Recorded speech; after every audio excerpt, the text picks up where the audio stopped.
Le régulateur de vitesse vous permet de régler la vitesse souhaitée entre 40 et 143 km/h et de la maintenir jusqu'à ce que vous souhaitiez ralentir, accélérer ou vous arrêter. Votre véhicule est peut-être équipé d'un régulateur de vitesse intelligent.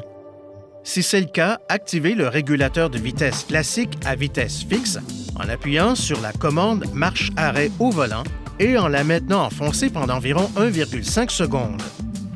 Si vous n'avez pas le régulateur de vitesse intelligent, appuyez sur la commande marche-arrêt et le témoin lumineux du régulateur de vitesse s'allume. Accélérez jusqu'à atteindre la vitesse souhaitée. Enfoncez ensuite la commande 7, régler et relâchez-la.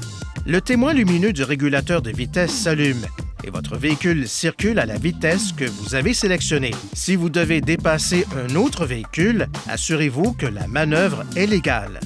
Appuyez ensuite sur la pédale d'accélérateur. Une fois que vous avez dépassé le véhicule en toute sécurité, relâchez la pédale d'accélérateur. Votre véhicule revient à la vitesse réglée précédemment. Pour passer à une vitesse de croisière plus élevée, poussez ou maintenez la commande Resume plus, rétablir plus, relâchez-la à la vitesse de croisière désirée. Si vous appuyez sur cette commande et que vous la relâchez rapidement, chaque pression augmente la vitesse réglée d'environ 1,5 km/h. Pour repasser à une vitesse de croisière plus faible, poussez ou maintenez la commande 7, régler. Relâchez-la lorsque vous avez atteint la vitesse souhaitée. Si vous appuyez sur cette commande et que vous la relâchez rapidement, chaque pression diminue la vitesse réglée d'environ 1,5 km/h. Pour annuler le régulateur de vitesse, appuyez sur Cancel, annuler, ou enfoncez légèrement votre pédale de frein. Pour revenir à la dernière vitesse de croisière réglée, poussez la commande Resume plus, rétablir plus vers le haut.